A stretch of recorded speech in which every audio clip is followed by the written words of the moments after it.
สบายดีนะทุกคน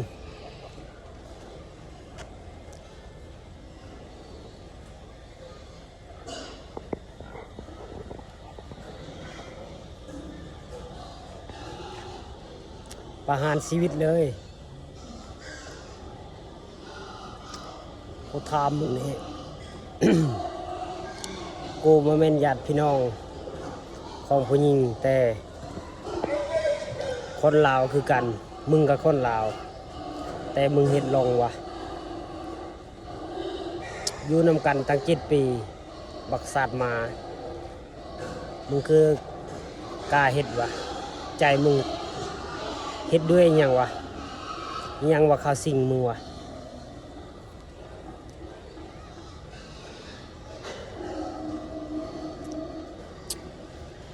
ประหารชีวิตเลย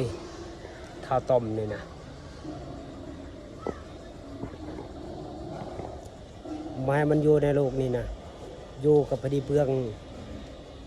แผ่นดินซื่อๆให้มันตายตาหลับ